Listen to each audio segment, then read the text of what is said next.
This is a demonstration of the Groups and Brackets tournament builder. The first step is just to enter the tournament name on the first page.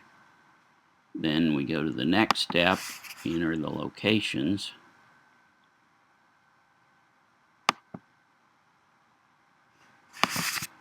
This tournament was played on a soccer field and a football field, which we will refer to as F1 and F2. The reference name there has to be a single word and is used in the schedule. We're only going to have a single division, so I am going to set colors for the locations. Then the division, we'll just use JV Boys.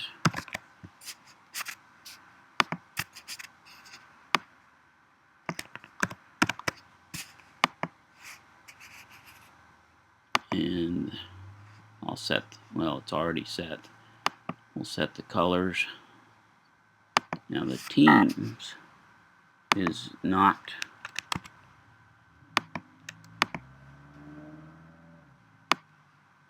the names of the teams aren't that important, but the number of teams in each group and the number of groups is. And we hit save there, and it shows that we've defined 8 teams. Go to the next step. This is the heart of the process here. We have a description of the division here, and there are our games. Those are the group games. Every group member team, every team plays every other team in its group. We're going to do a split home and away so that the teams will play roughly the same number on the right and left side of the opponent's bracket. And if we save that, down here we see the matches that have been generated. There aren't any times or locations tied to those matches yet. This tournament used semifinals between the winner of A and the second place finisher in B, so we'll click on that, and B1 and A2.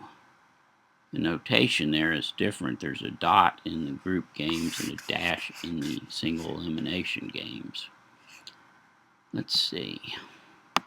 We do a save there, and it shows the group or the single elimination games here. These are grouped or clustered by teams that could be scheduled together. If you had 4 fields, you could play 4 games at once. Next step, we go to single elimination.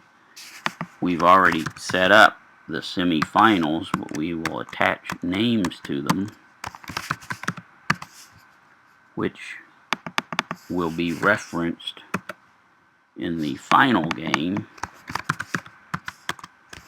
which we will name Final.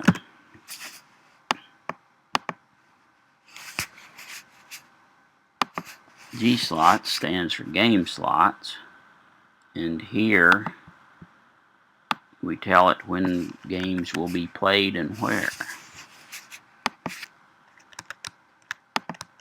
This is where we use our field names.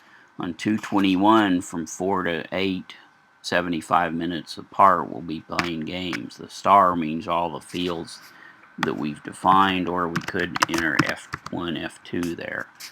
2:22 we're playing at 9 and 10:15 at all fields, and at 1 we're playing at all fields, and at 3 we're playing on F1. If you click that, this gives you a little bit of a graphical rendition of that. It shows the 3 o'clock game down here, and when we assign those, we get a graphical representation of the game slots on the right and the matches on the left. Now, the tournament that was held last year put Group B games from 4 to 6:30 on field F1 and 6 or 7:45 at F2, and switched it for the A games on the other side. I am scheduling it so that the group games are played together, and the advantage of this is that it balances, or it makes equal, the time gaps between games. Every team has got 75 minutes between games. In the other schedule, at least one team had 0 minutes between games. Let's see, finish up with the B side here, and then slide down. You will note here, too, that this is time proportional. I defined 7 games on Saturday, but it shows the gaps between games on this graph or chart as well. And it shows that we've got about an hour and a half between the last game there. These are our semifinals, A1, B2, and B1 and A2. And then the final is between the winners of the semi. And when we hit save, we are actually done.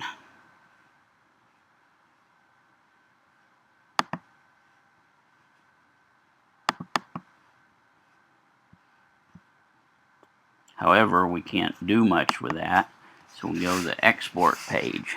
Now, these switches here have to do with the details of how the tournament is described in this chart.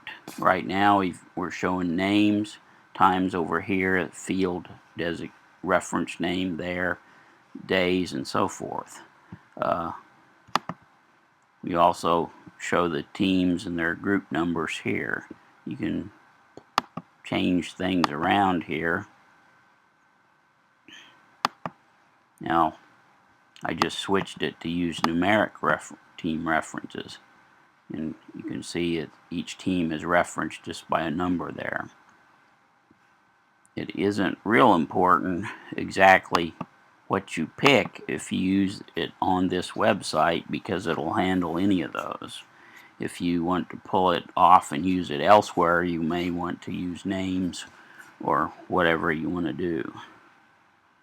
Okay, so now we hit use tournament definition.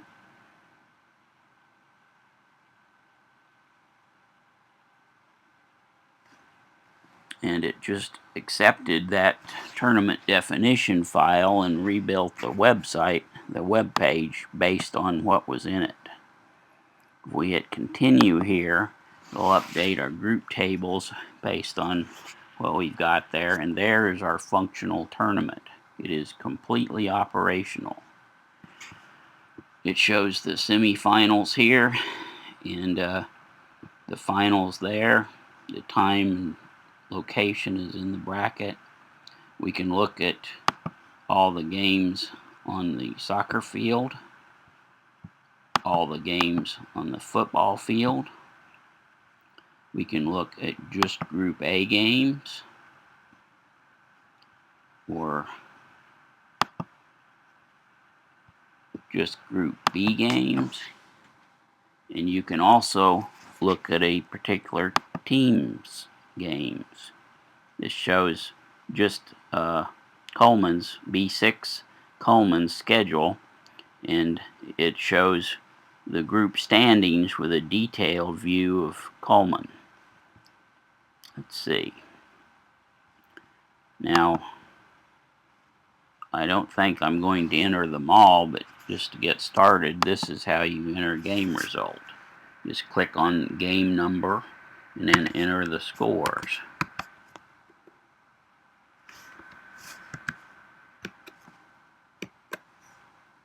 Okay, shows a 2-3 win for Grissom here, and down here it shows that Grissom has 9 points,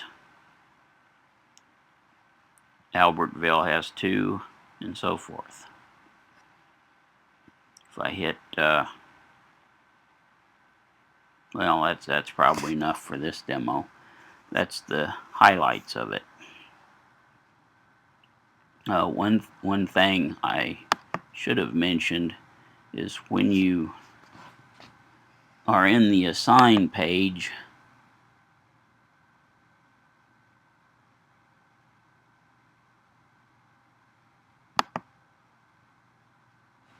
This is a little slow because I'm at the far range of Wi-Fi right now. But if you put the cursor over the match description, A4 v A3, it shows the names of the team. So if that's important, you can check the name, which teams are playing when, without looking back at the details or schedule. Of course, you can also go back to the page here and see what they are there. Send any questions to tconance@gmail.com. Thank you.